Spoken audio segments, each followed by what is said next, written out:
Hola amigos, bienvenidos una vez más a esta clase de la lección número 3. Ya hoy completamos nuestra clase, llegamos a la clase número 8 y vamos a continuar con la temática que estábamos viendo, hace 8 días o la clase anterior. Les decía que íbamos a empezar con el tema profético, pero desarrollando el tema me di cuenta que era mejor continuar con el tema histórico hasta el Imperio Romano y posterior a ello ya empezar a desarrollar el tema profético para conectarlo de una vez con las profecías cuando se cumplen en la época del Mesías.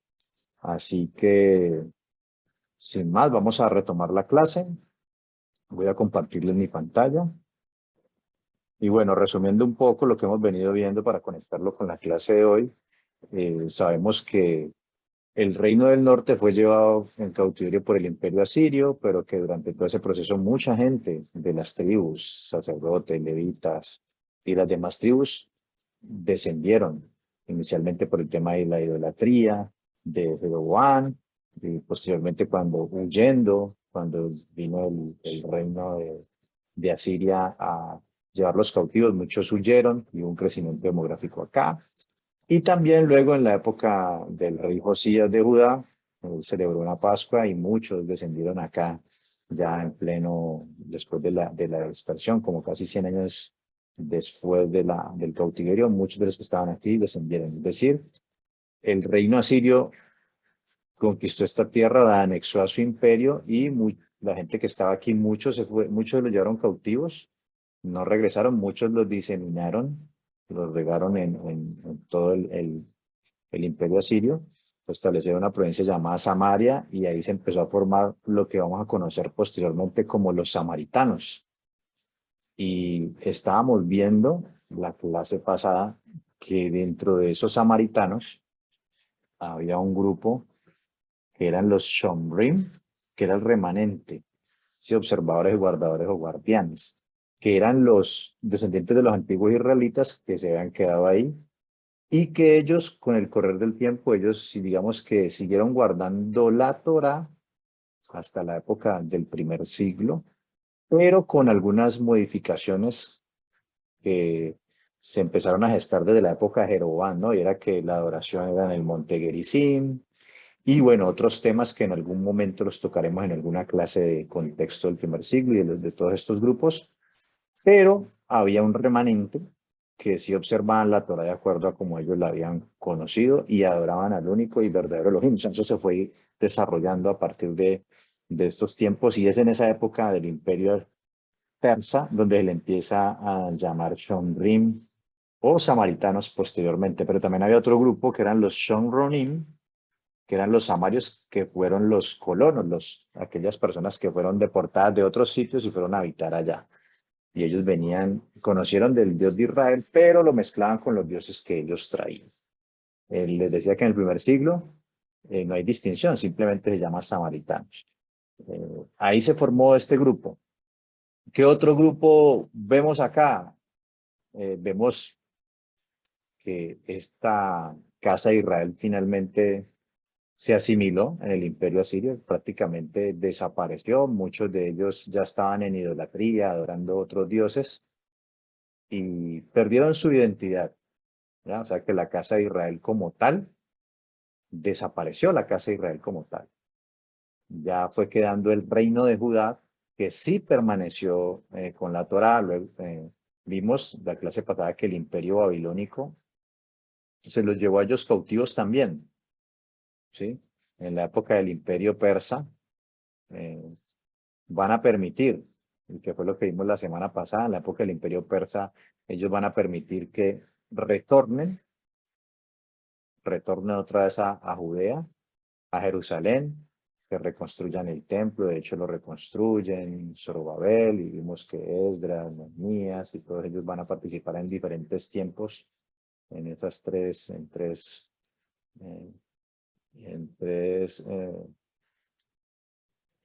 tres veces que retornaron o en esas tres, a ver cómo lo decimos aquí,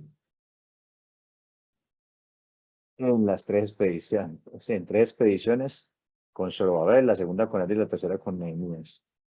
el imperio persa dominó durante 200 años, que fue en esa época entre el 538 y el 333, cuando va a venir Alejandro Magno, ¿sí? Con el imperio griego, a tomar toda esta zona también y a someterlo. El día de hoy vamos a ver precisamente el tema del imperio griego a la cabeza de Alejandro Magno. Para ello vamos a ver un video que hice hace alrededor de un año, sí, más o menos, sí, para la fiesta de Hanukkah. El video se llama Hanukkah.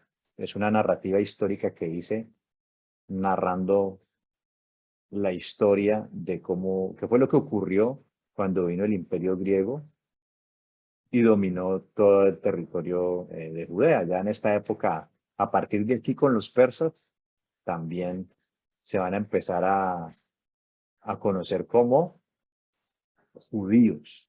Y judíos pues tiene que ver no solamente con la tribu de Judá. Recuerden que la tribu de Judá era la tribu más grande que había aquí, y estaban establecidos en el territorio de Judea, y por eso todos los que pertenecían al reino de Judá se le empezó a llamar judíos, independientemente que fueran de otras tribus. Y esto hay que tenerlo presente porque los, los judíos son de diferentes tribus, porque lo vimos acá claramente que habían de diferentes tribus. Judíos porque pertenecían al reino de Judá, y este Judá, ya en la época del primer siglo y de aquí en adelante, como ellos sí retornaron y mantuvieron su identidad, ellos van a ser el Israel que quedó. Este Israel de acá perdió su identidad y tendió a desaparecer. Prácticamente los que quedaron con una identidad aquí fueron los samaritanos, ¿ya? Pero a partir de ahí se le empiezan judíos, y cuando entremos aquí a la época del imperio griego, se va a hablar de Israel, pero este Israel prácticamente se va a referir a los judíos, a Judea, ¿sí? Que fue el que quedó. El otro ya había quedado disperso. Así que no siendo más, yo los voy a invitar para que vean este video. Vamos a entrar aquí. Ese imperio griego dominó desde el 333 hasta el 140, hasta el año 146 antes del Mesías. Prácticamente la batalla fue la batalla de Corinto. Y ahí fue cuando digamos que prácticamente tomó todo el control el imperio, el imperio romano sobre el griego. Pero vamos a ver qué ocurrió en esta temporada del imperio griego con el pueblo de Israel, con los judíos. Hanukkah es una festividad no bíblica, una festividad eh, histórica, se llamaría posbíblica, porque hasta esta época de del imperio, del imperio persa fue hasta la última época en que se escribieron los profetas que tenemos en la Biblia.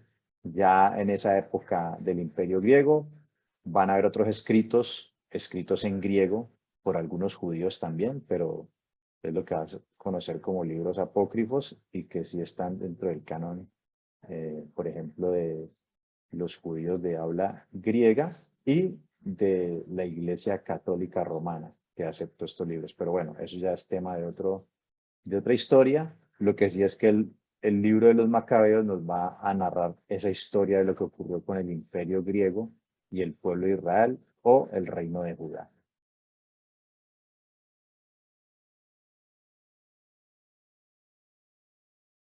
Vamos a dar inicio a esta enseñanza.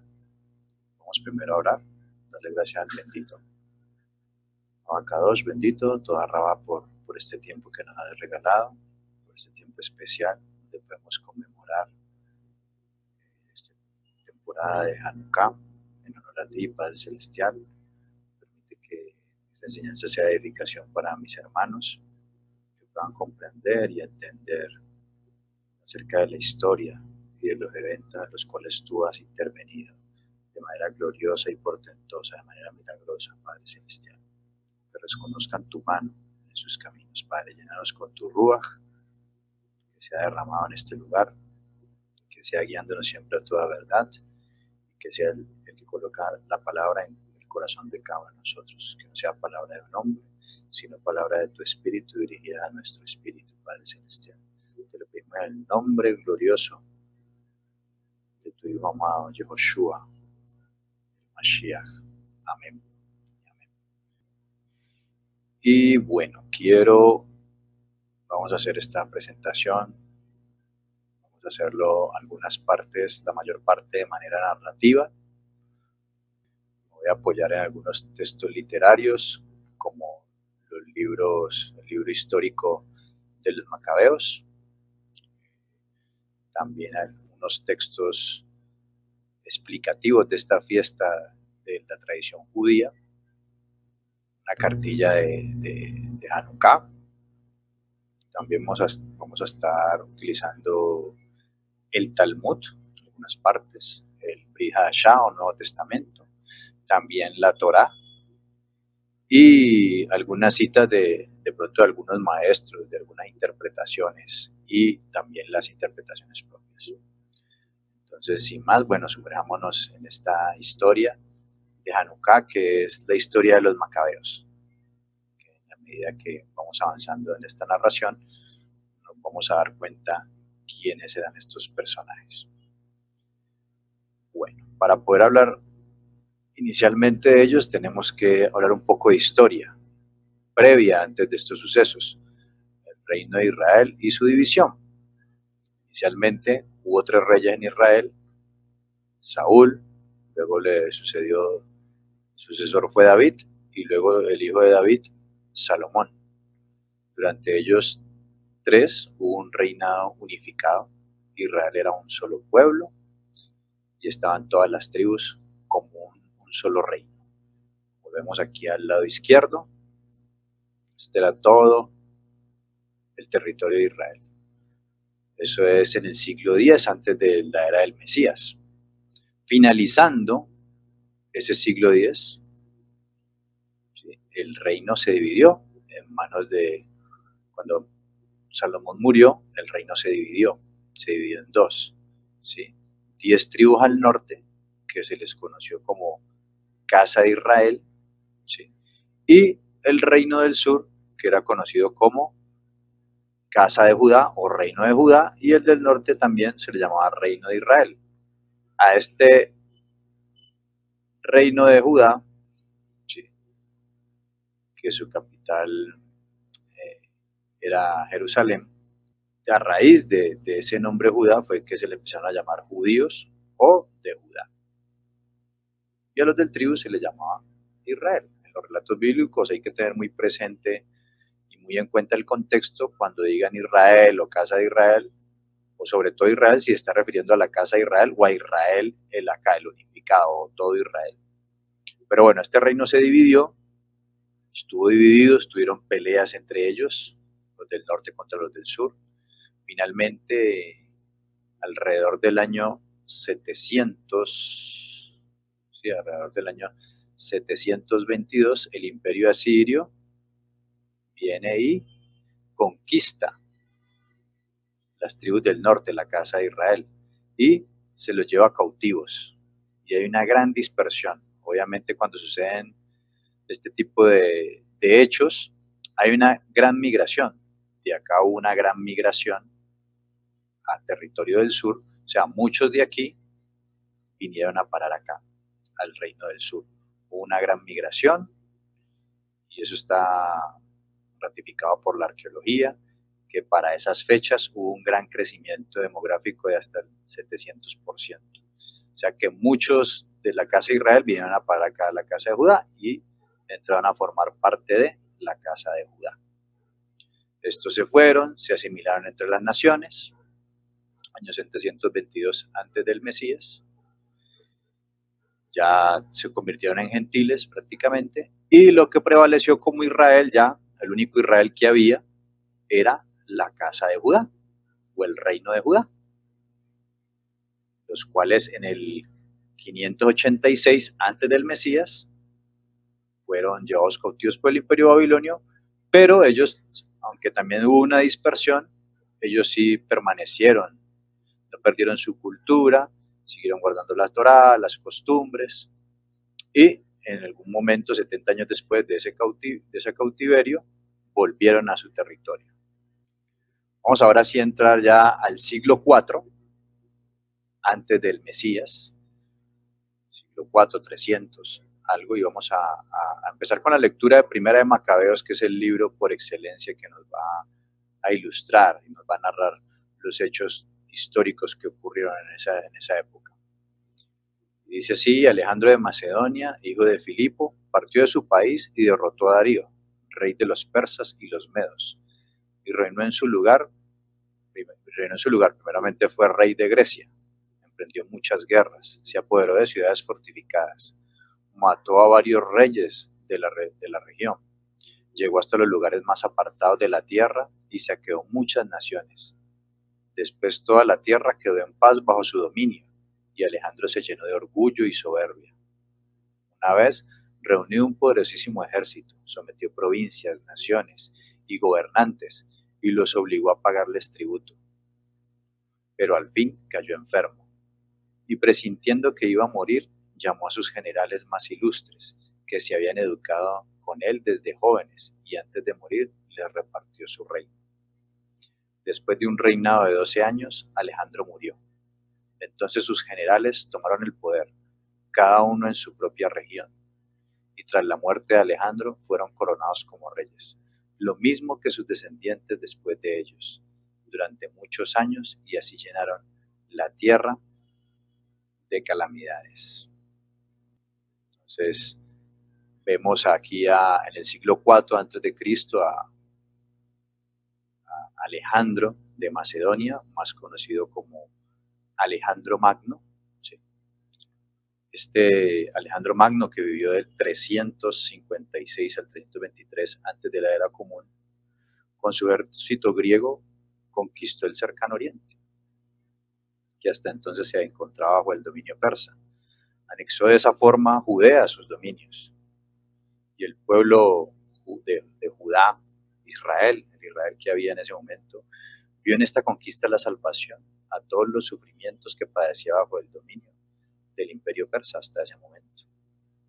Al respecto, una antigua leyenda, y cuando digo una antigua leyenda es narrativa judía, tradición judía, pero que, bueno, no se sabe si, no se puede corroborar si es cierta o no. Por eso decimos que es una leyenda. Esta leyenda nos cuenta que el pueblo judío salió para recibir a Alejandro Magno con gran entusiasmo, que todos vestían ropas de fiesta, y los Kohanim, los sacerdotes, con sus ropas sacerdotales en el monte Sofín, se reunieron con Alejandro Magno.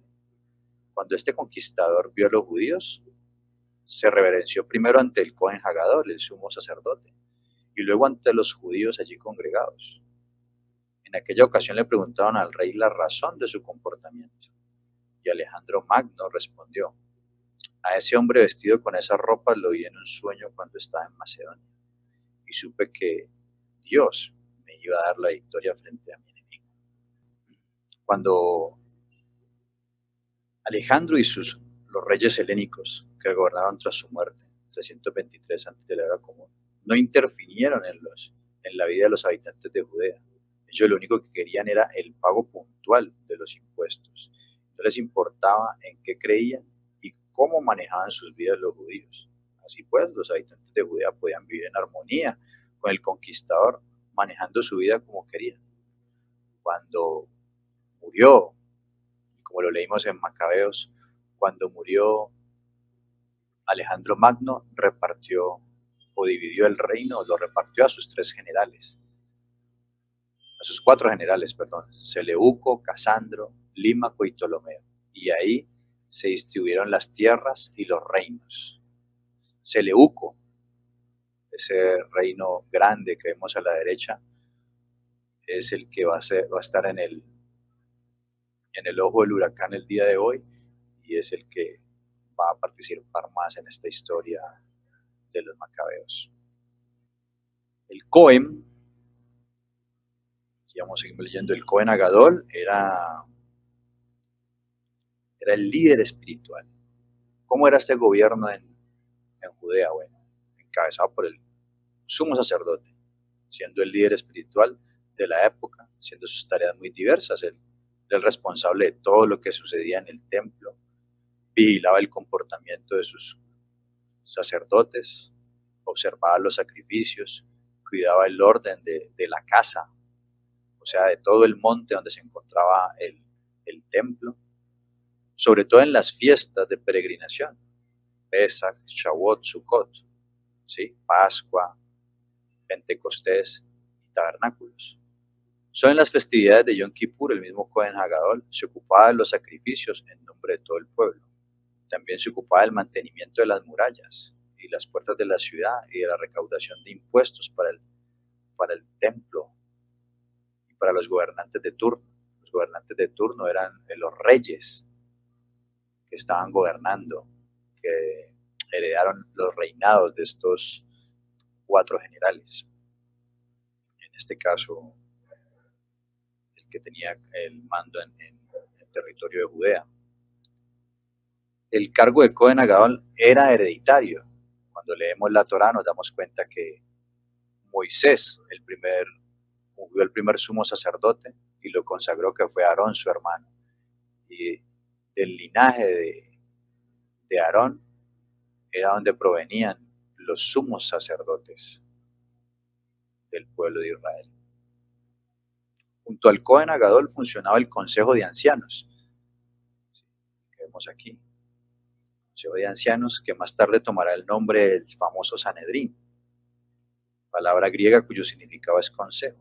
Este era un cuerpo colegiado compuesto por 71 sacerdotes, los cuales 2 eran los que presidían las reuniones, uno en la cualidad de nazí, etnarca o príncipe, estos 2 que vemos ahí en la mitad de la reunión, y el al-Beit Din, que era el juez supremo, respectivamente, o el segundo al mando. Cuando faltaba el nazí, estaba el al-Beit Din, que era como el padre de la Casa de Justicia.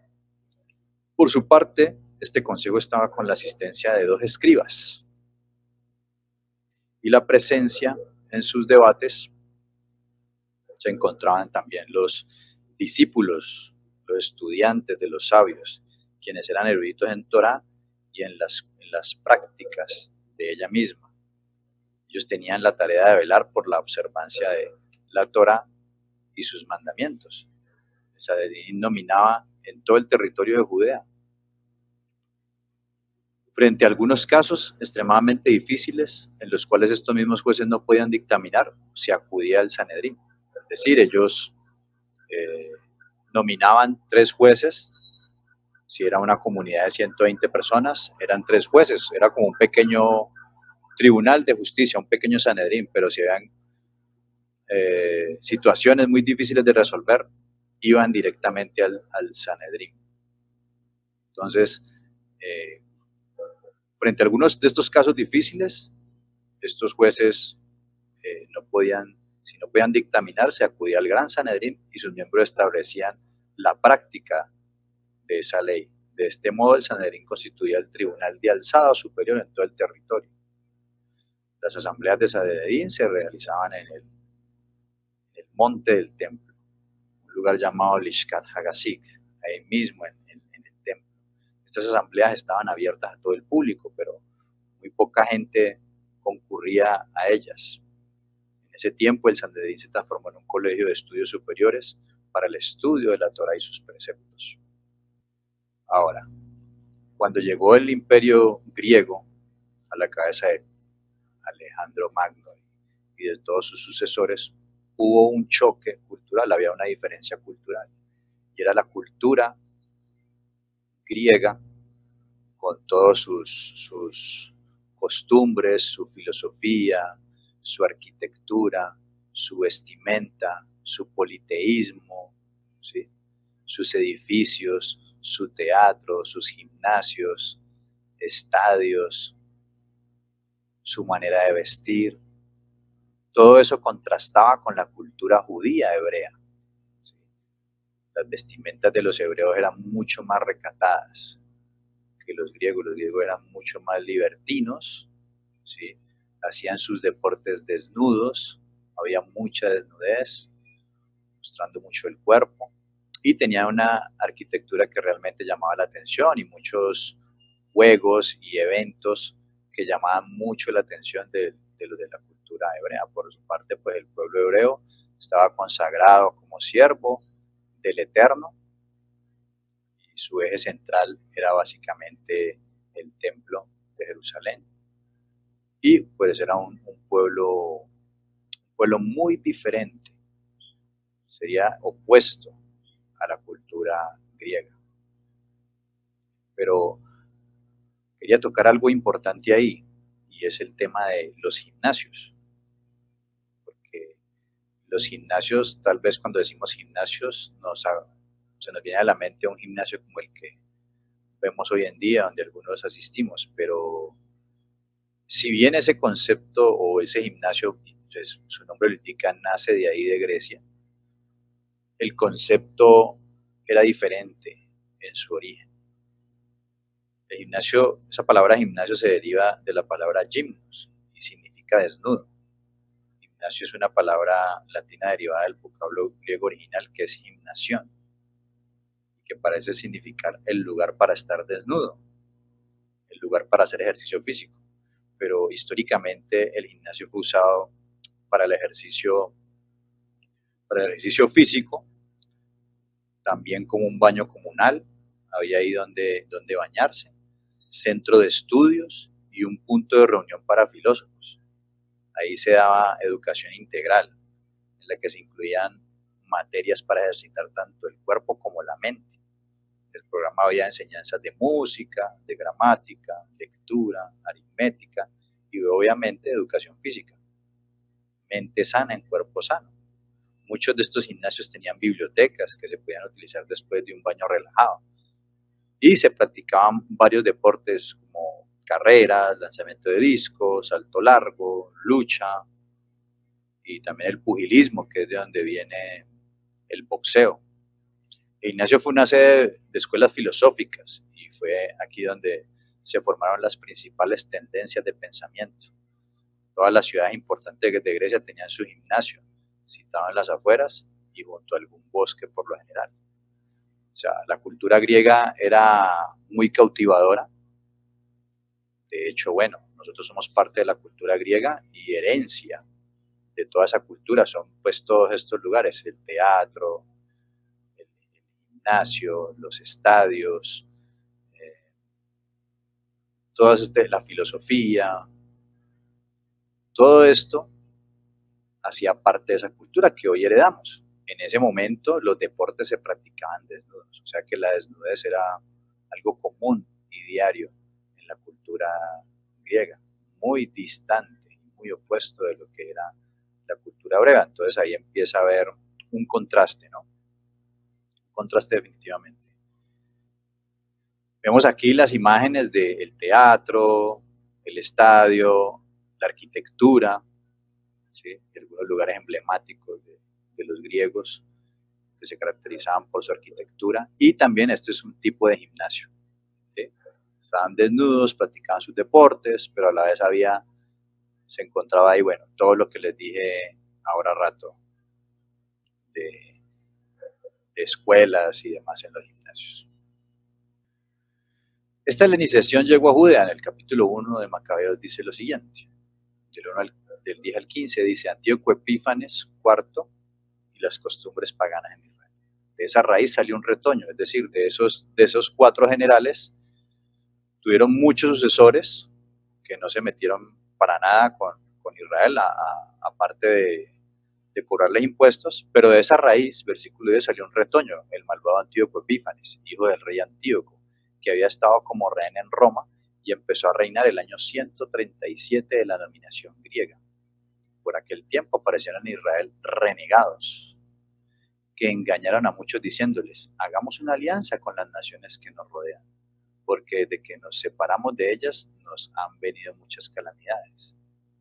Estos renegados eran del pueblo de Israel, que ya se estaban enamorando de la cultura griega.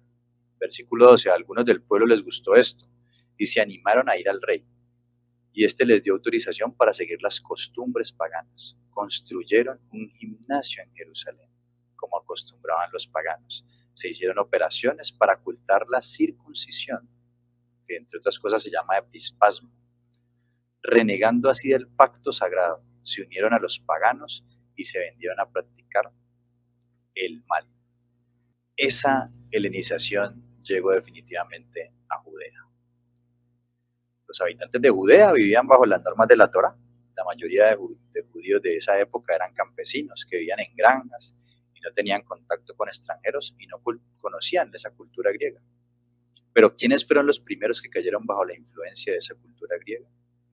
Los primeros en helenizarse venían de los estratos sociales más altos de Jerusalén. Algunos de ellos eran comerciantes que vivían en distintas ciudades fuera de Judea, donde el idioma que hablaban con los comerciantes era el griego, pues en esta época era el idioma universal. En estas ciudades los comerciantes judíos veían espectáculos que no tenían en Judea, representaciones teatrales, competencias deportivas, edificios hermosos y otras tantas cosas que les causaban gran impacto a estos comerciantes de Jerusalén. Cuando ellos regresaban a Judea, pedían las mismas cosas que veían afuera y que los habían deslumbrado. Es por esta razón que se les comienza a llamar Midianim, que son aquellos judíos helenizados, personas que querían parecerse a los griegos. Los Midianim imitaban el aspecto exterior de la cultura griega, en especial lo referente a la arquitectura de edificios que se construyeron en esa época. Y bueno, aún hoy sirven de testimonio. Las sepulturas de los Midianim también sufrieron la influencia de esta arquitectura. Los Midianim eran una minoría en Judea, pero con suficiente fuerza como para influenciar a los jóvenes de las familias adineradas que habitaban en Jerusalén. Dentro de estos jóvenes también se encontraba un grupo de sacerdotes que venían de familias ricas, que no dudaron en ningún momento en formar parte de la nueva forma de vivir, estaban totalmente atraídos. A pesar de la gran influencia que tenían, la mayoría de habitantes de Judea estaban en contra del proceder de estas personas. La mayoría no quería imitar a los griegos. Es por esta razón que tomaron el nombre de los Mitnagdim, que son los que están en contra de los Midianim. A la cabeza de estos Midianim se encontraban los Hasidim. Los Hasidim estaban a la cabeza. Esa palabra Hasidim significa piadosos, que eran fieles seguidores de la Torá y sus preceptos. El comportamiento de los Midianim, o sea, los helenizados, trajo mucha discusión en Judea. Entre otras cosas,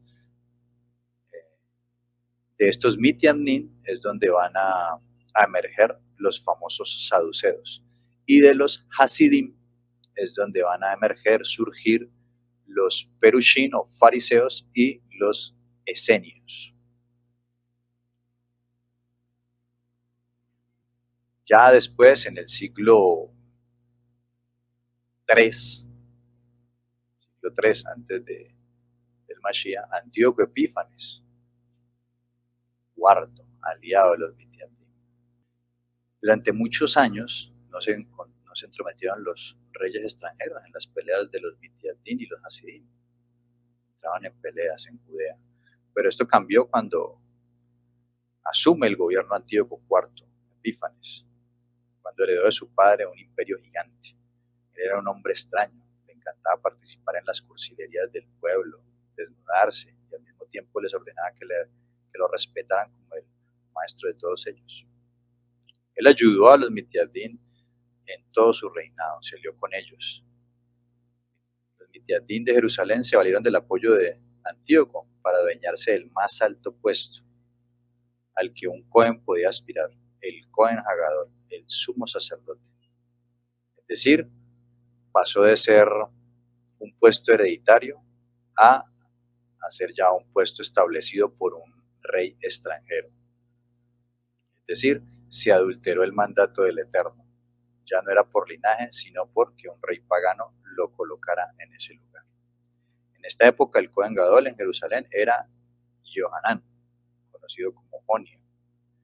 Él tenía un hermano más joven que se unió a los Midianim y cambió su nombre hebreo, que era Yeshua, a uno griego, Yasón.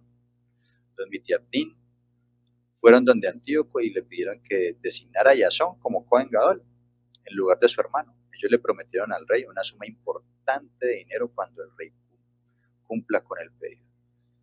El rey Antíoco accedió al pedido de los Midianim y designó a Yasón como Cohen Gadol, destituyendo a Johanán del puesto que había heredado de su padre por ser el primogénito. Eso se heredaba de primogénito a primogénito. Si bien eran hermanos, pero el primogénito era el que tenía el derecho y la herencia de ser el sumo sacerdote. Esta se constituyó en la primera vez que en la historia del pueblo de Israel el puesto de Cohen Gadol se ha vendido. Y la primera vez que un rey extranjero interfiere en la designación del Cohen Gadol, los sumo sacerdote de Jerusalén. Y Yashón, el nuevo Cohen, sumo sacerdote, se apresuró en solicitar permiso de Antíoco para edificar una polis, una ciudad griega cuyo nombre sería Antioquía, y construir un teatro, un hipódromo y un estadio de deportes, pues estos edificios eran de suma importancia para los mitiandín, los helenizados. En toda ciudad griega o helenizada existían edificios públicos que eran típicos, un santuario para los dioses, teatro y demás. Los mitiandín no edificaron un santuario para los dioses paganos en Jerusalén, pero queda muy claro que ellos querían convertir a Jerusalén en una ciudad griega. Y por supuesto ellos constituyéndose en el gobierno. Esto no cayó en gracia a los Hasidín y tampoco a la mayoría del pueblo. Repentinamente, una nueva interferencia sin previa solicitud de los mitiandín.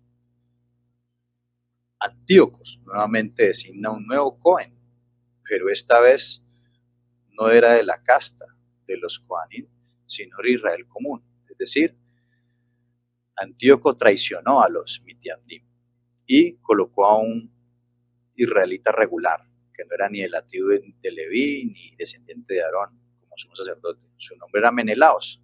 Era el elegido que casualmente un administrador más de los intereses del rey. Nuevamente el dinero fue el causante de la destitución de Yasón a raíz de que el propio Menelaos le ofreciera al rey el doble de lo que previamente le había recibido de manos de Yasón. Menelao llegó a Jerusalén custodiado por soldados griegos, paganos, que adoraban dioses, y esta nunca antes se había sucedido.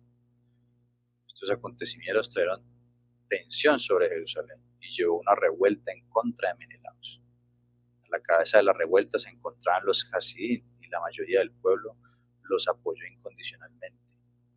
Nuevamente aparece Antíoco con su ejército, que entra en la ciudad para salvar a Menelaos, por orden del rey, siendo nuevamente designado como Cohen Gadol de Jerusalén, delante de los Hasidín.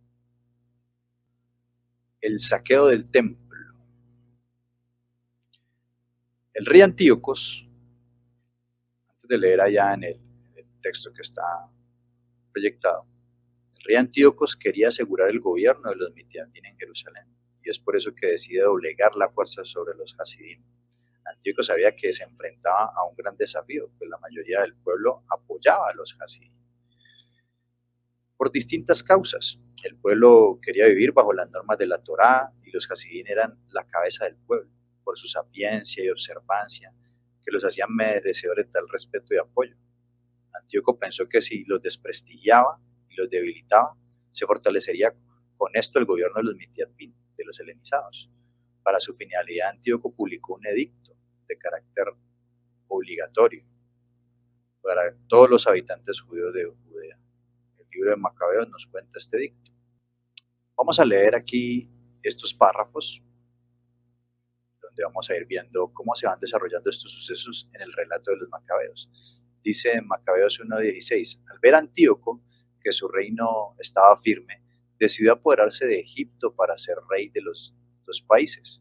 Así pues, invadió a Egipto con un poderoso ejército, con carros, elefantes y una gran flota, y atacó al rey Ptolomeo, el cual retrocedió ante él y huyó dejando muchos muertos en el campo. Antíoco ocupó las ciudades fortificadas de Egipto y saqueó el país. Después de esta victoria sobre Egipto, en el año 143, Antíoco se puso en marcha con un poderoso ejército contra Israel. Llegó a Jerusalén, entró con arrogancia en el santuario y se apoderó del altar de oro, del candelabro con todos sus accesorios, de la mesa para los panes sagrados, de las copas, las tazas, los cucharones de oro, el velo y las coronas, y arrancó todo el enchapado de oro que adornaba la fachada del templo. Se apoderó también de la plata, el oro, los utensilios preciosos y los tesoros escondidos que encontró. Con todas esas cosas se fue a su país. También mató a mucha gente y habló con grandísima insolencia. En todo Israel hubo una gran tristeza, y los jefes y los ancianos lanzaban ayes de dolor. Las muchachas y los jóvenes perdieron su vigor, desapareció la belleza de las mujeres, los recién casados entonaban lamentaciones, las novias guardaban luto sentadas en sus alcobas. La tierra entera se conmovió al ver la suerte de sus habitantes. Todo el pueblo de Jacob se vio cubierto de deshonra.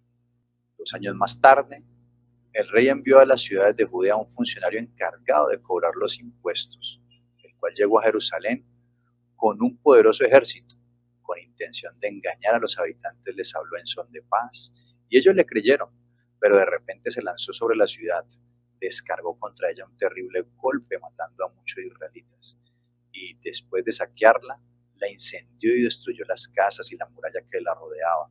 Sus hombres se llevaron cautivos a las mujeres y a los niños, y se apoderaron del ganado.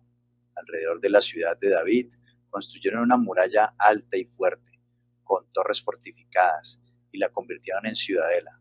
Pusieron en ella a paganos impíos y a judíos renegados, o sea, los mitiandín, los helenizados, que se fortificaron allí. Almacenaron armas y provisiones, guardaron allí las cosas que habían robado en Jerusalén y se pusieron al acecho. Fue un peligro para el santuario y una constante amenaza para Israel. Derramaron sangre inocente alrededor del santuario y lo profanaron. Por temor a ellos, huyeron los habitantes de Jerusalén. La ciudad se convirtió en residencia de extranjeros. Sus propios hijos llegaron a ser extraños en ella y tuvieron que abandonarla. El templo quedó en ruinas y desierto. Las fiestas se volvieron días de tristeza. Los shabbats fueron causa de vergüenza y el honor de la ciudad se convirtió en ignominia. Como fue de grande su gloria, así de grande fue su humillación. Su altivez quedó convertida en tristeza. El decreto de Antíoco, ¿qué fue lo que decretó Antíoco?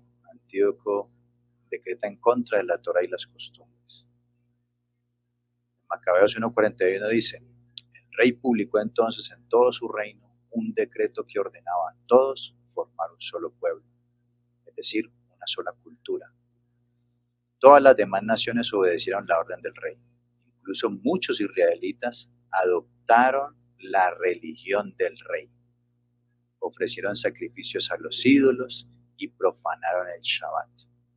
Por medio de mensajeros el rey envió a Jerusalén y demás ciudades de Judea decretos que obligaban a seguir costumbres extrañas en el país y que prohibían ofrecer holocaustos, sacrificios y ofrendas en el santuario, que hacían profanar el Shabbat, las fiestas, el santuario y todo lo que era sagrado, que mandaban a construir altares, templos y capillas para el culto idolátrico, así como sacrificar cerdos y otros animales impuros, dejar sin circuncidar a los niños y mancharse con toda clase de cosas impuras y profanas, olvidando la Torá y cambiando todos los mandamientos. Cualquiera que no obedeciera las órdenes del rey sería condenado a muerte. Se profana el altar. Esta orden fue enviada por escrito a todo su reino. Además, el rey nombró inspectores para todo el pueblo y dio orden de que en cada una de las ciudades de Judea se ofrecieran sacrificios. Muchos judíos traicionaron la Torá, acudieron a cumplir estas órdenes. Con su perversa manera de proceder, obligaron a los verdaderos israelitas a esconderse en toda clase de refugios. El día 15 del mes de Quisleu del año 145, el rey cometió un horrible sacrilegio, pues construyó un altar pagano encima del altar de los holocaustos. Igualmente, se construyeron los altares en las demás ciudades de Judea. En las puertas de las casas y en las calles se ofrecía incienso. Destrozaron y quemaron los libros de la Torá que encontraron. O sea, el propósito era acabar con toda la cultura hebrea, acabar con la cultura de la Torá, las costumbres de la Torá, todo. Eliminar, exterminar la palabra del bendito. Versículo 57. Y si a alguien se le encontraba un libro del pacto de Dios, o sea, la Torá, o alguno simpatizaba con la Torá, se le condenaba a muerte, según el decreto del rey. Así, usando la fuerza, procedía aquella gente mes tras mes contra los israelitas que se encontraban en las diversas ciudades. El día 25 de cada mes se ofrecían sacrificios en el altar pagano que estaba sobre el altar de los holocaustos, entre otras cosas, ¿no? El 25 de cada mes se celebraban estas festividades a dioses paganos. Dice, de acuerdo con el decreto, a las mujeres que habían hecho circuncidar a sus hijos, las mataron, con sus niños colgados al cuello, y mataron también a sus familiares y a los que habían hecho la circuncisión. Aquí empieza la persecución contra la Torá, aquí empieza la persecución contra la circuncisión. Dice, sin embargo, hubo muchos israelitas que tuvieron la fuerza y el valor para negarse a comer alimentos impuros. Persecución contra la alimentación que Dios mandó. Pero ellos prefirieron morir antes que profanarse comiendo tales alimentos y violando así el pacto sagrado. Y en efecto, murieron. Fueron días de terribles calamidades para Israel. Una historia bastante fuerte, diría yo. Todo lo que el pueblo tuvo que padecer en honor a la Torá y en permanecer firmes a la palabra del Creador. Finalmente, el día 25 de Kislev, los soldados de Antíocos levantaron una estatua del dios pagano Zeus en el gran templo de Jerusalén, como lo vemos ahí en la imagen. El pueblo quedó desorientado con ese edicto. Durante más de 1000 años había sido el pueblo judío, el pueblo hebreo, el único pueblo monoteísta del mundo. Durante todo este tiempo el pueblo estaba en contra de las creencias paganas de los pueblos vecinos. Y de pronto viene un rey pagano y profana el Beit Hamikdash, el templo. Y no solo eso, obliga a los del pueblo a abandonar la Torá y a reverenciarse ante una divinidad de piedra. Cabe destacar que, bueno, los mismos Mitiadín no entendían el proceder del rey, es decir, los mismos helenizados querían ayuda de este malvado rey, ellos también estaban consternados. Ellos lo único que querían era acercarse a la cultura griega, pero no a la creencia en dioses paganos, que ellos tampoco practicaban y que tampoco jamás se les hubiera ocurrido exigir. Antíoco no cedió.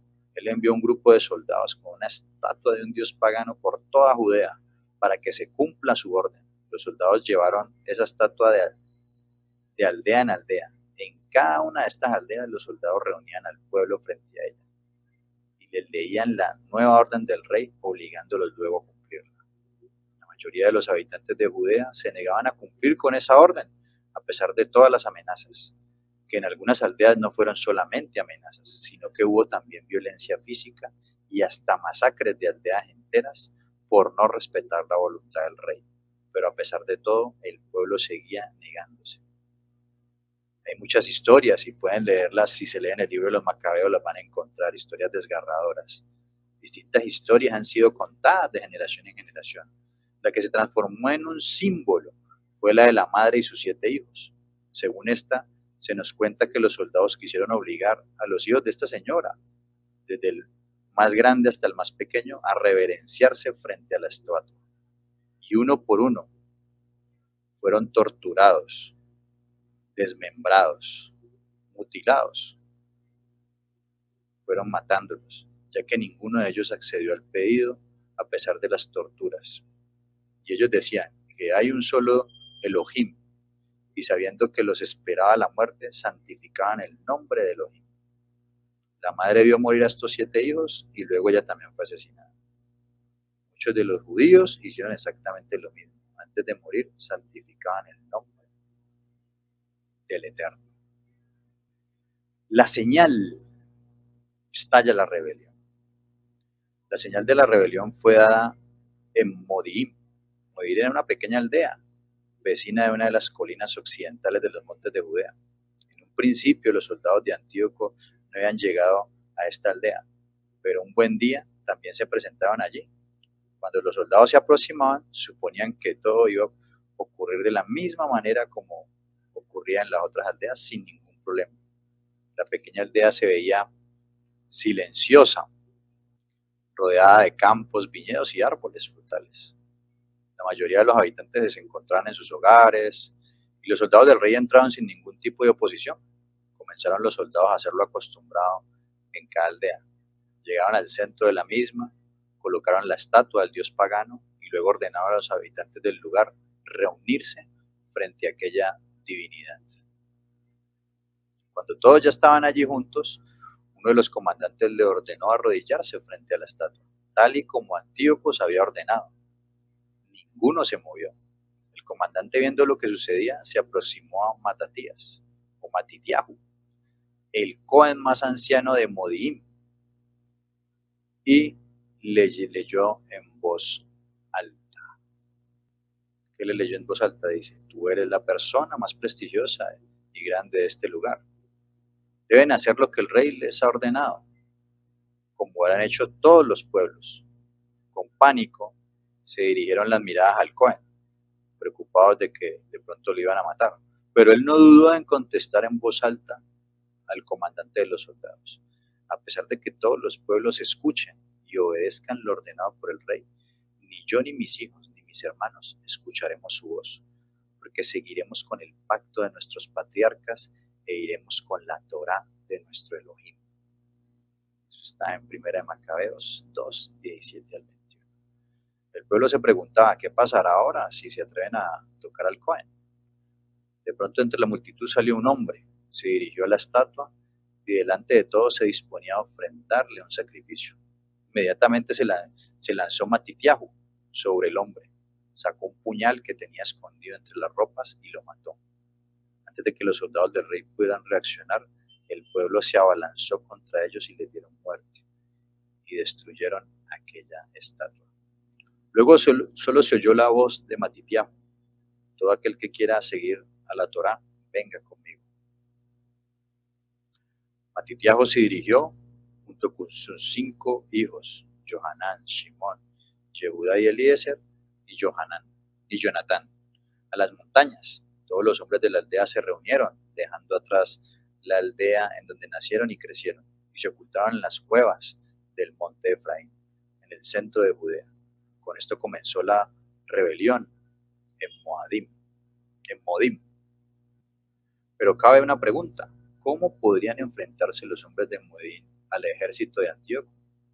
Pues como se sabe, las fuerzas de estos hombres eran mínimas, comparadas con el ejército del rey. A pesar de todo, Matitiahu decide seguir adelante. La leyenda nos cuenta que los hijos de Matitiahu le preguntan: ¿hasta cuándo debían el pueblo soportar la falta de respeto por parte de los griegos?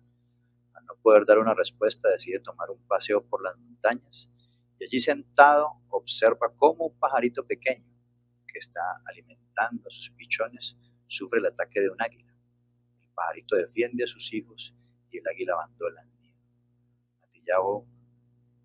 Matitiahu, al ver esto, toma conciencia que si un pajarito pudo con un águila del doble de su tamaño por defender el nido y a los suyos, ellos también, por defender a la Torá, debían enfrentarse al ejército de Antíoco.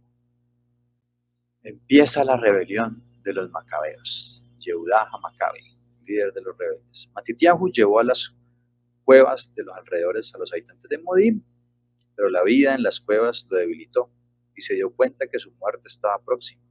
Entonces llamó a sus 5 hijos y se despidió de ellos con estas palabras: y se aproximaban los últimos días de Matitiahu, y le dice a sus hijos: hijos, sigan a la Torá y den sus vidas por el pacto de nuestros patriarcas. Sigan los consejos de Shimón, su hermano, que es un hombre íntegro. Escúchenlo, ya que será como un padre para ustedes.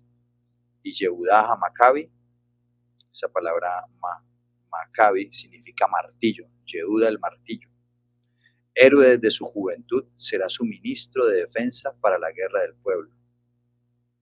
Este Maccabi era un apodo que él tenía. Y ustedes vengan al pueblo, pónganle límite a los goim, o sea, a los gentiles, pueblo invasor, y tengan fuerzas para cumplir los mitzvot, los mandamientos de la Torah. Eso está en Macabeos 1, capítulo 2, 28 al 29 y 64 al 68.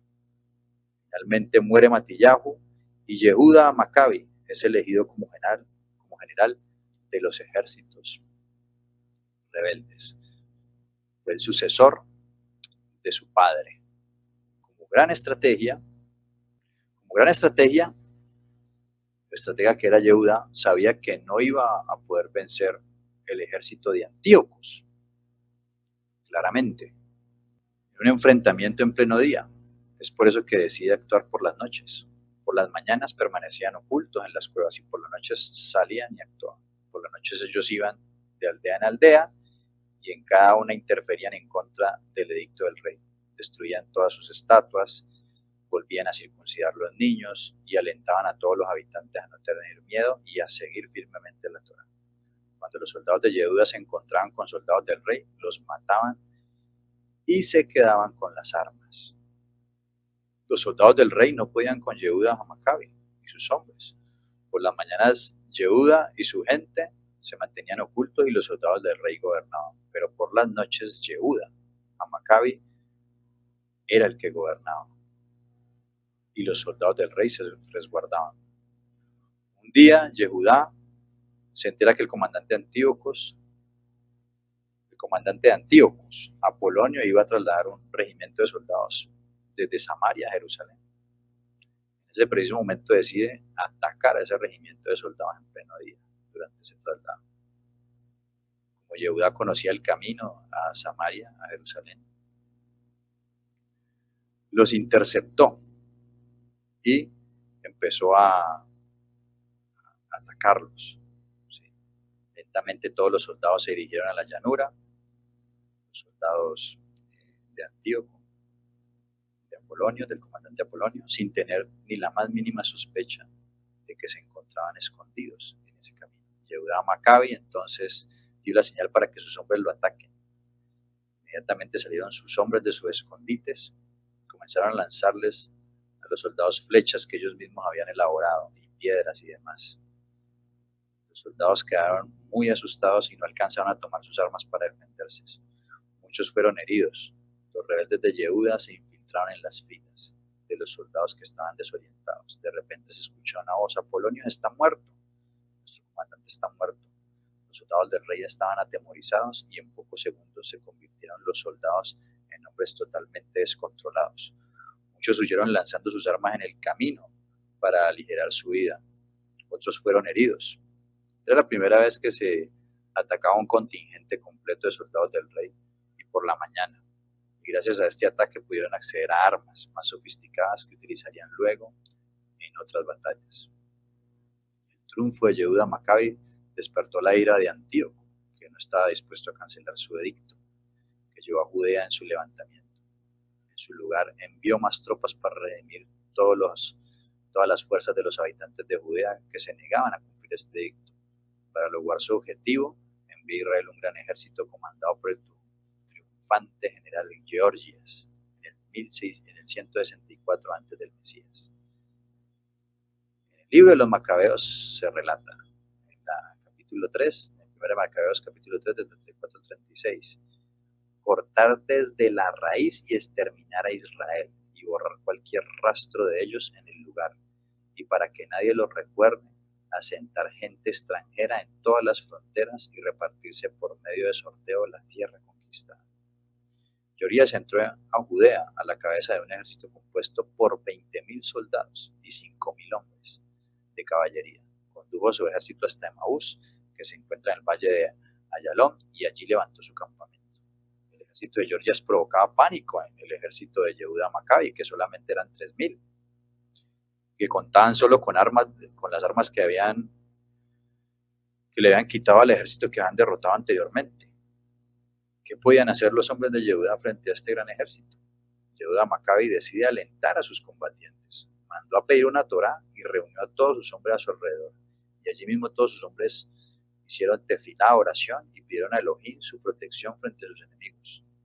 Luego de la oración, Yehuda les dijo, Primera de Macabeos capítulo 3, 58 al 60, cojan fuerzas y conviértanse en héroes para poder luchar con certeza contra los gentiles que se juntaron para exterminarnos, porque es bueno para nosotros morir en una guerra a la vista de nuestro pueblo y de nuestro santificador, y cuando sea la voluntad del cielo, que así sea.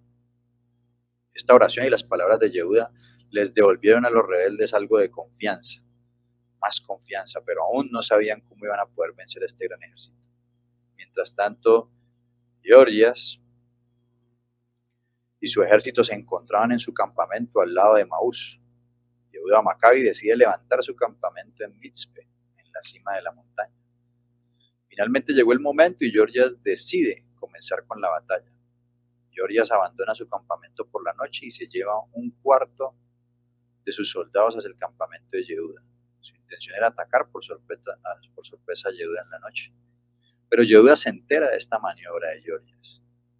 Inmediatamente reúne hombres, abandona su campamento en Mizpe y se dirigió a Emaús.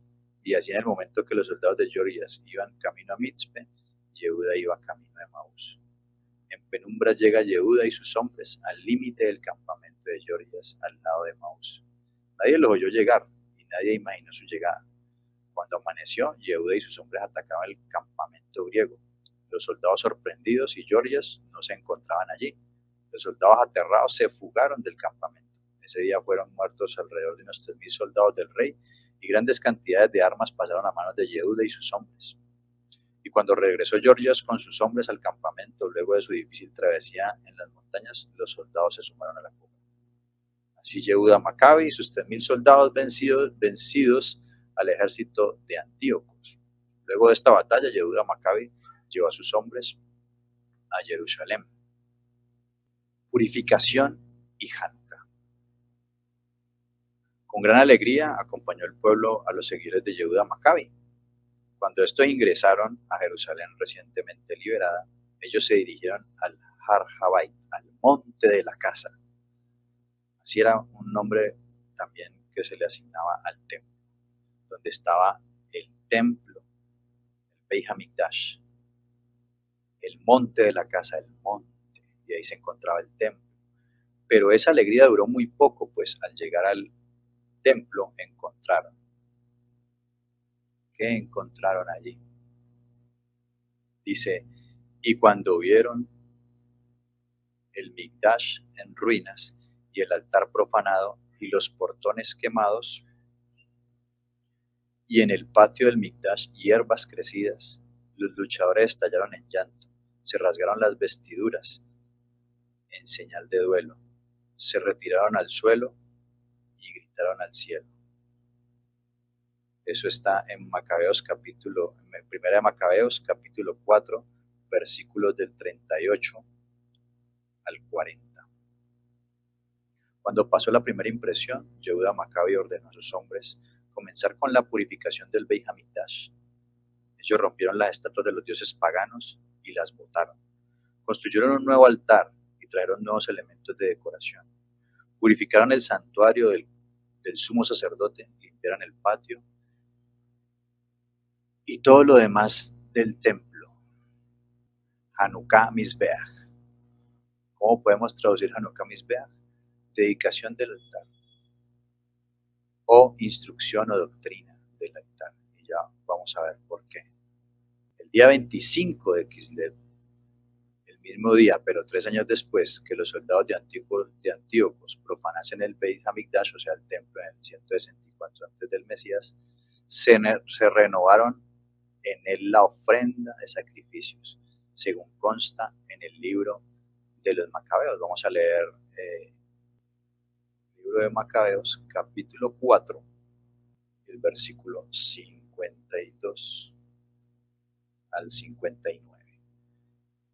Dice, el día 25 del noveno mes, es decir, el mes llamado Kislev, del año 148, se levantaron muy temprano y ofrecieron de acuerdo con la Torá un sacrificio sobre el nuevo altar de los holocaustos que habían construido. En el aniversario del día en que los paganos habían profanado el altar, en aquel mismo día, lo consagraron con cantos y música de cítaras, arpas y platillos. Todo el pueblo cayó de rodillas y se inclinó hasta el suelo para adorar a Dios y darle gracias por el éxito que les había concedido. Durante 8 días celebraron la consagración, dedicación del altar y ofrecieron con alegría holocaustos y sacrificios de reconciliación y de acción de gracias. Ahí cuando dice durante 8 días celebraron la Hanukkah del altar. Versículo 57 dice, adornaron la fachada del santuario con coronas de oro y escudos decorativos, prepararon las entradas y las habitaciones y pusieron puertas. Hubo gran alegría en el pueblo porque se veían libres de la humillación que les habían causado los paganos. Judas con sus hermanos y con todo el pueblo de Israel reunido determinaron que la consagración del nuevo altar se debía celebrar cada año con gozo y alegría durante 8 días a partir del día 25 del mes de Kislev, es decir, el día en que los paganos hacían sus sacrificios a sus dioses falsos y profanaron el altar. Ese mismo día, día como ayer, 25 de Kislev, el pueblo de Israel vuelve a consagrar, a dedicar el altar, ¿sí? Hanukkah Mizbeach, vuelven a dedicar el altar al bendito Dios. Esa palabra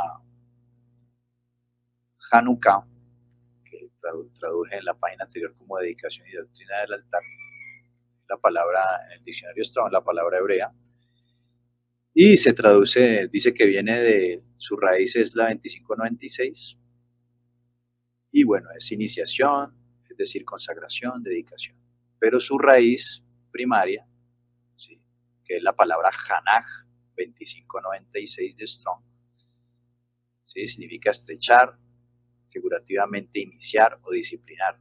Ojo con esto, adiestrado, dedicar, estrenar e instruir. Es decir, que esa palabra Hanukkah no solamente tiene que ver con consagración, con iniciación, con dedicación, sino que también tiene que ver con disciplina, con adiestramiento y con instrucción, con instruir. Por lo tanto, bueno, esa palabra tiene que ver con una instrucción, con una doctrina, porque ya vamos a ver que era una doctrina y una instrucción la del altar. ¿Sí? El altar se dedicaba con lo que llamamos korbanot, que se traduce como ofrendas. Miremos en número 7, del 10 al 11. Lo que dice en número 7 del 10 al 11 dice, y los príncipes trajeron ofrendas para la dedicación del altar el día en que fue ungido, ofreciendo los príncipes su ofrenda delante del altar. Y Adonai dijo a Moisés, ofrecerán su ofrenda un príncipe un día y otro príncipe otro día para la dedicación del altar. ¿Cómo se dedicaba el altar? Bueno, con ofrendas, con korbanot. Vamos a mirarlo aquí desde el Strong, del idioma original. Dice que trajeron ofrendas para la dedicación. Esa palabra que aparece ahí como dedicación, bueno, es la palabra Hanukkah. Es la palabra como lo ven ahí arriba, Hanukkah, que efectivamente significa consagración, dedicación, iniciación, y también instrucción, como lo vimos ahora. Dice que ofreciendo los príncipes su ofrenda. Esa palabra ofrenda es la palabra korban, ¿sí? Korbanot. Y eso es lo que quiero que miremos acá. Para la dedicación del altar había toda una instrucción de ofrecer unos korbanot. ¿Cuál era el propósito de los korbanot? Bueno, ¿por qué es tan importante el altar? Porque el altar es donde se ofrecen o se dan los korbanot. ¿Y qué son estos korbanot? Normalmente se traduce como ofrenda, ¿sí? Pero en el contexto hebreo, la palabra korbanot lo que quiere decir es acercarnos a Elohim.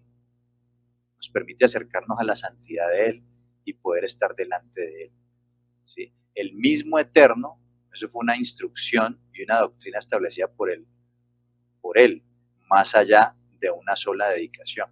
El Eterno fue el que dio esas órdenes o esas instrucciones, ¿sí?, al pueblo. Le dice, aconteció que cuando Moisés hubo acabado de levantar el tabernáculo, bueno, le da la instrucción, versículo 4, y habló a Moisés diciendo, tómalos de ellos y serán para el servicio del tabernáculo. Empieza a dar las instrucciones de lo que deben hacer. Y como dice en el versículo 11, y Adonai dijo a Moisés, ofrecerán su ofrenda, un príncipe un día, otro príncipe otro día, para la dedicación del altar. Esa dedicación del altar tiene que ver con, o está íntimamente relacionada con los korbanot. Los korbanot, como lo hemos venido diciendo, los estableció el Eterno. Eso no lo inventaron los hombres. Fue la manera en que el Eterno les permitía a ellos, de alguna manera, purificarse y alcanzar un nivel de santidad para estar delante de la presencia del Eterno. ¿Sí? Los hombres eran pecadores, ¿sí? El Eterno es santo, tiene un nivel de santidad. El hombre es pecador. Allá en Edén fueron separados por el pecado. Luego el Eterno quiere habitar nuevamente con el ser humano y por eso establece un sistema para poder morar en medio de su pueblo. Establece el templo y establece un sistema y una doctrina de sacrificios, porque el sacrificio, ¿sí? El sacrificio y la manipulación de la sangre y toda la instrucción que hay con el tema sacrificial de los corbanots es lo que va a permitir que te puedas presentar delante del Eterno. Y ese corbanot, ya hoy en día viéndolo de manera profética, ya después del Mesías, podemos ver que Yeshua pues es nuestro corbanot. Yeshua es ese corbanot que nos permite alcanzar ese nivel de santidad para poder estar delante de la presencia del Eterno. ¿Sí? No es por nuestras buenas obras, nosotros vamos a cometer errores, vamos a equivocarnos, pero el sacrificio del Mesías dice que ese corbán que es Mashiach, Yehoshua, su sangre nos limpia de pecado y el Eterno nos ve santos, nos ve justos delante de Él. Por eso podremos entrar delante de la presencia de Él. Es decir, que de alguna manera esta dedicación, porque fue una dedicación no solamente del altar, sino del templo, y recuerden que Yeshua dijo, los apóstoles estaban con él y le empezaron a mostrar los edificios del templo, mira qué grandes edificios, y él les dice, les digo que no quedará piedra sobre piedra. Y en otra ocasión les dice, destruyan el templo que en 3 días yo lo levantaré. Y ese templo se refería a él. Nosotros ya entendemos que el templo, Yeshua representaba el templo, el Cohen Agadol representaba el altar, representaba el sacrificio. Yeshua es ese corbán que nos permite, o sea, la doctrina del altar, todo ese sistema sacrificial y todo ese dogma del templo, lo condensamos en Yehoshua, el Mesías. Es decir, a través de esa celebración de Hanukkah podemos ver a Mashiach. El apóstol Shaul dice que nosotros somos un Har Habait, una casa. ¿Sí? Nosotros, cada uno, ya ahorita no hay templo, el templo fue destruido, pero cada uno de nosotros es una casa, es un templo que durante mucho tiempo fue profanado, fue consagrado y se ofrecieron sacrificios a dioses paganos. Pero este es el momento y en esta celebración de recordarnos que debemos purificar esta casa que fue profanada, purificar nuestro altar, embellecer este templo, purificarlo y presentarlo y dedicarlo al Eterno. Por eso dice Shaul, presentad vuestros cuerpos en sacrificio vivo, santo, que es vuestro verdadero culto. Es decir, la fiesta de Hanukkah nos deja una enseñanza muy bonita. Y es que debemos, en cada celebración de Hanukkah, volver a rededicar nuestro cuerpo, nuestra alma, nuestra vida al Eterno. Como un templo, como un altar de sacrificios. Porque finalmente nosotros debemos, al igual que el pueblo, permanecer firmes, como los Hasidim, como los que permanecieron firmes a la Torah. Y tenemos este ejemplo histórico de que hubo persecución. Bueno, y siempre ha habido persecución con el pueblo hebreo, pero este es un ejemplo, y en esta celebración lo recordamos, donde fueron perseguidos por guardar los principios de la Torah, por circuncidarse, por comer limpio, por no adorar imágenes ni dioses falsos. Es decir, en este tiempo que creería yo que no estamos muy lejos de que haya una persecución también por guardar la Torá y las costumbres de la Torá. Cada vez nos acercamos más a ello. Es bonito recordar estas palabras, como lo hacía Yehuda Maccabi con los del pueblo, para cobrar ánimo y fuerzas de que no estamos solos, de que a pesar de que somos pocos, somos los muchos, y que así como tuvo la visión, como cuenta la leyenda de Matitiahu, que así como un pequeño pajarito pudo defender su nido contra un águila, así nosotros podemos defender nuestras costumbres, nuestras leyes el día de hoy. Ahora, Yeshua, el Mesías, también celebró Hanukkah. Juan 10, 22, 22 dice, celebrase en Jerusalén la fiesta de la dedicación, Hanukkah, era invierno, y Yeshua andaba en el templo por el pórtico de Salomón. Es decir, Yeshua en invierno, en estas temporadas, sí celebraba, pero no era Navidad. Bueno, eso no te lo cuentan, no te lo van a contar en la tradición. Lo que él celebraba era Hanukkah, la dedicación del templo y del altar al Eterno. Así que, bueno, de esta fiesta, ¿qué más podemos decir? ¿Qué más podemos decir de Hanukkah? Bueno, hay una Hanukkía, se utiliza una Hanukkía, que es una lámpara de 9 brazos, bueno, en realidad 8, el de la mitad no se cuenta, porque es el que sirve para encender los otros. ¿Qué podemos decir de ello?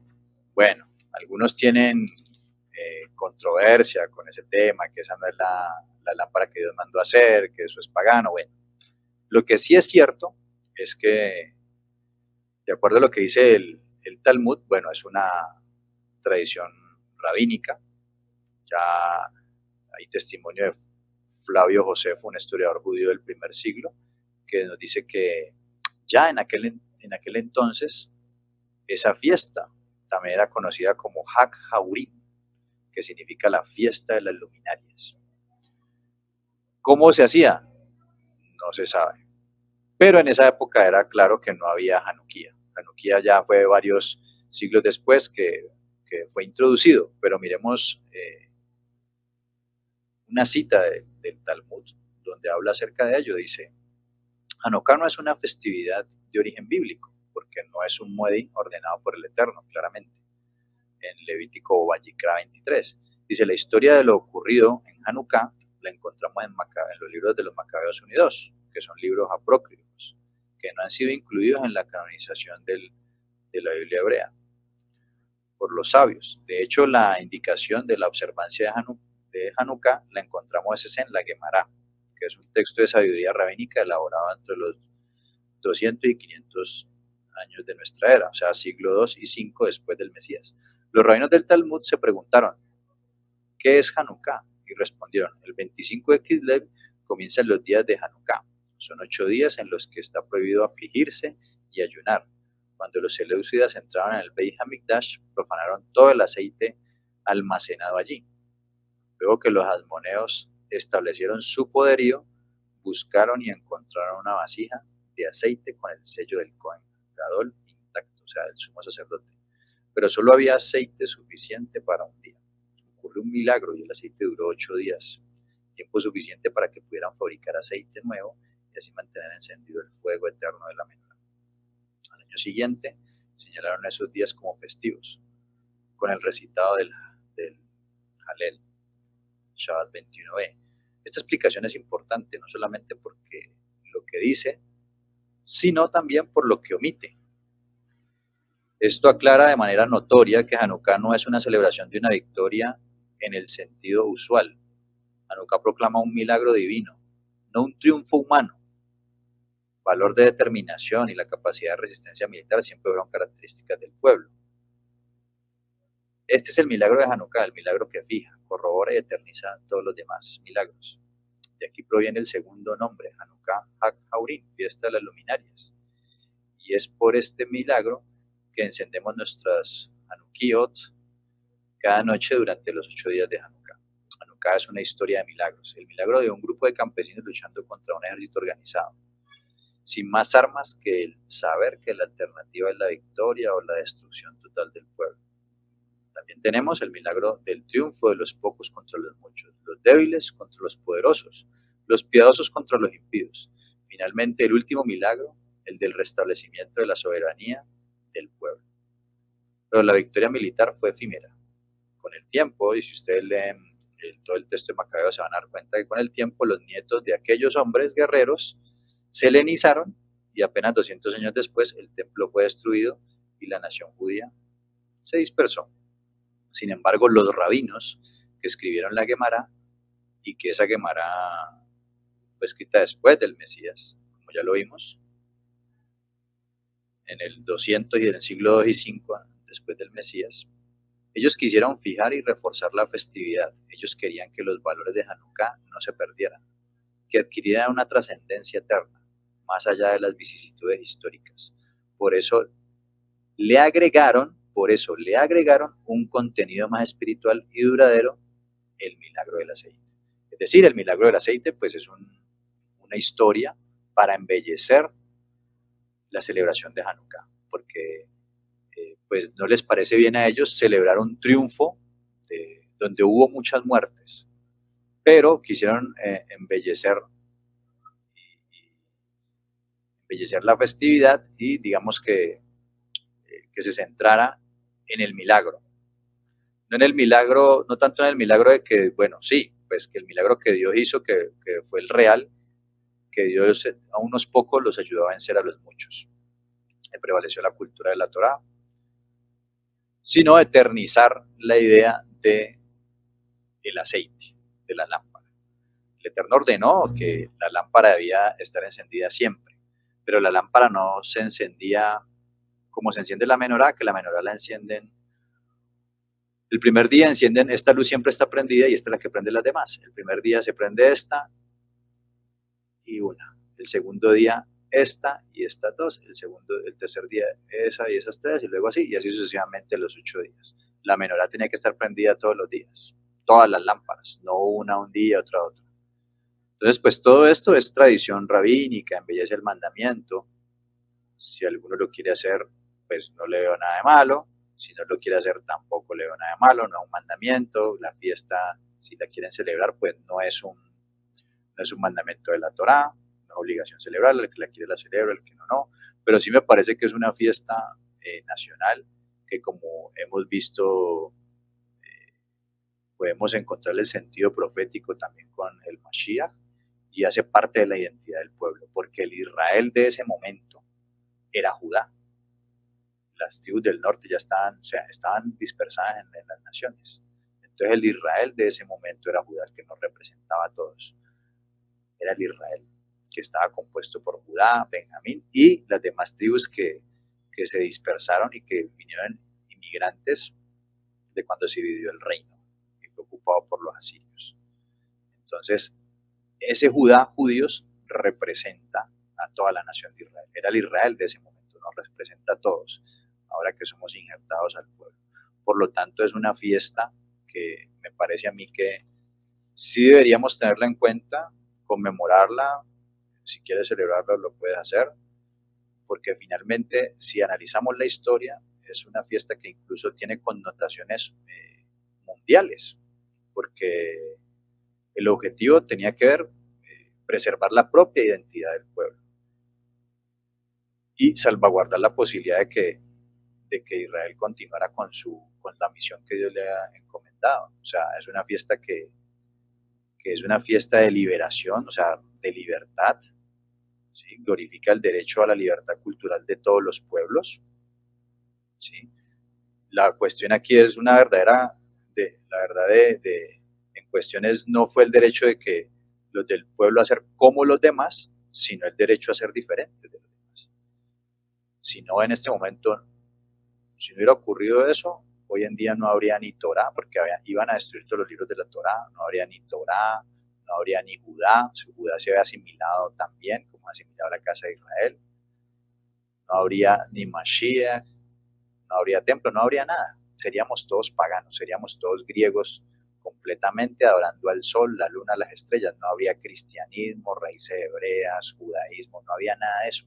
Estaríamos todavía adorando a Zeus, a Marte, a Venus, bueno, a todos esos dioses falsos que no sirven para nada. Entonces, es una celebración bonita que creo yo deberíamos de guardarla. Shalom Urahot y Shabbat Shalom.